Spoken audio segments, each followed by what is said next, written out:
Aslinya manusia itu ya punya dorongan hewani dalam dirinya.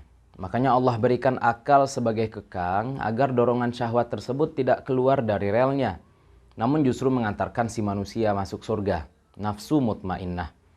Namun jika kesempatan ada, maka akal akan lemah dan keluarlah syahwat asli yang membuat si manusia hina, sehina hewan, bahkan lebih hina.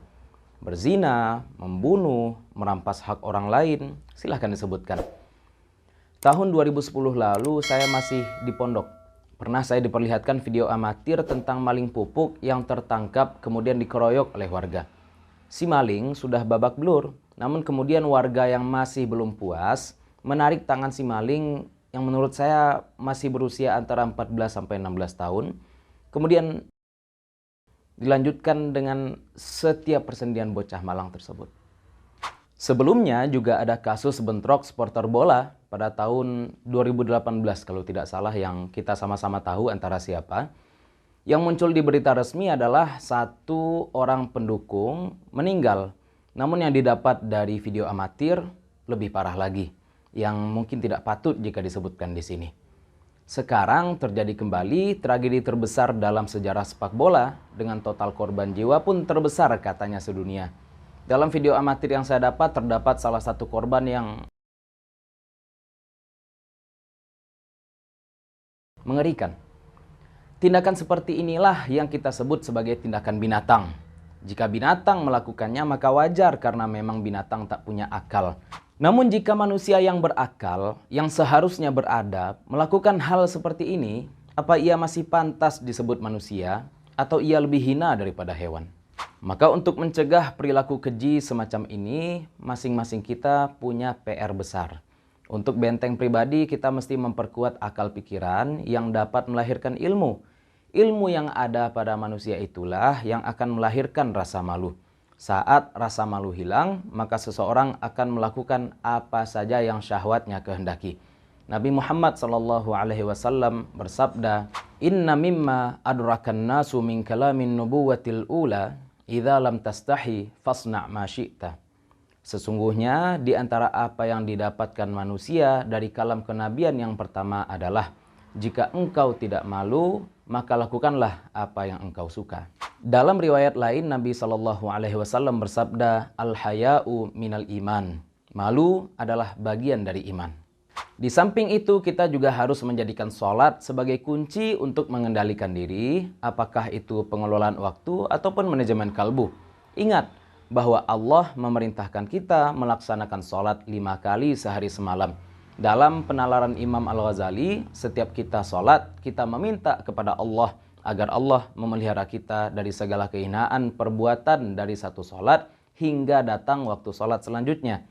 Memasang niat untuk meninggalkan maksiat untuk 1 tahun, 1 bulan, 1 hari adalah sulit.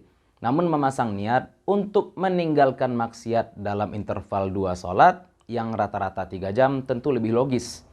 Perlu juga menjadi catatan, tindakan anarkis para supporter ataupun aparat dalam menangani kisruh tersebut boleh jadi juga diakibatkan karena rata-rata mereka melalaikan sholat. Persiapan pertandingan yang dimulai menjelang maghrib, namun entah berapa persen dari yang hadir di stadion tersebut melaksanakan sholat maghrib.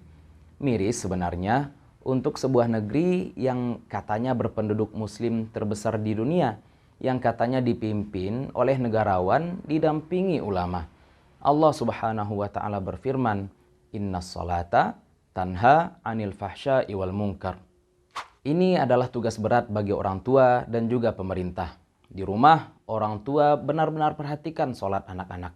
Sekiranya mereka telah berusia genap 9 tahun, masuk 10 tahun, namun masih melalaikan sholat, jangan takut untuk memberikan hukuman fisik yang tentu harus sesuai dengan aturannya. Bagaimana aturan pemberian hukuman fisik dalam mendidik? Silahkan klik link yang saya cantumkan di caption video. Pemerintah juga seharusnya dapat membuat regulasi demi mengakomodir terwujudnya negara Indonesia sebagai negara yang religius, menghargai praktik ritual beragama rakyatnya, apalagi rakyat mayoritas. Acara besar semacam pertandingan sepak bola harus diatur sedemikian rupa agar tidak mengganggu pelaksanaan sholat. Pun, setiap tempat umum mestinya memiliki space yang cukup untuk melaksanakan sholat. Selanjutnya juga catatan merah untuk pemerintah. Ini bukan kejadian pertama namun sudah berulang beberapa kali. Kebetulan saja kejadian ini memakan korban jiwa yang luar biasa banyaknya hingga mengundang respon internasional. Tentu kasus-kasus dengan korban lebih sedikit pun ada, baik yang masuk pemberitaan ataupun tidak. Pertanyaannya, kenapa masyarakat negeri yang katanya ramah ini tidak tampak begitu menghargai nyawa? Maka di sini kredibilitas hukum, penegak hukum maupun pembuat hukum mesti dievaluasi. Apakah hukuman yang dijatuhkan kepada para pelanggar HAM yang bahkan tanpa beban merenggut nyawa saudara sebangsanya sudah setimpal? Apakah proses hukum sudah berjalan sebagaimana mestinya? Lalu, pemerintah serta aparat negara mesti memberikan contoh yang baik untuk rakyat. Rakyat tak mau menerima apologi klise. Yang kita tahu, pemerintah beserta aparatnya dipercaya oleh rakyat, digaji dari uang rakyat, dan mendapatkan berbagai fasilitas yang lebih baik dari kebanyakan rakyat agar bisa mengayomi dan menjadi teladan. Sekarang bagaimana masyarakat akan mengambil teladan dari aparat jika kasus Munir, KM50, dan yang terbaru kasus Sambo tak kunjung tampak titik terangnya?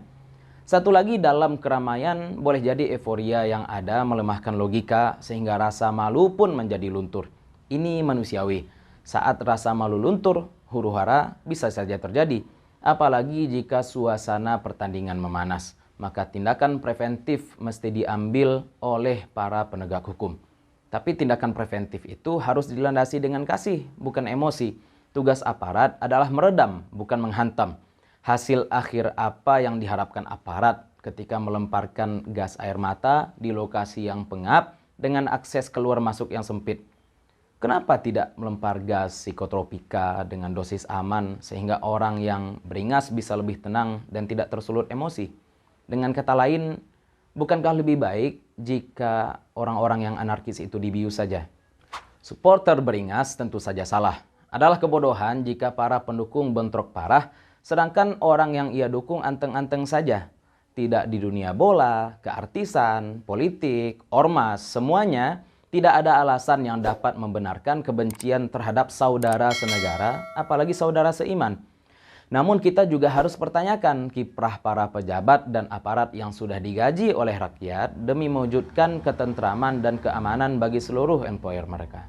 Wallahu ta'ala a'la wa a'lam, wallahul muwafiqu ila aqwamit thariq, fastabiqul khairat, wassalamualaikum warahmatullahi wabarakatuh.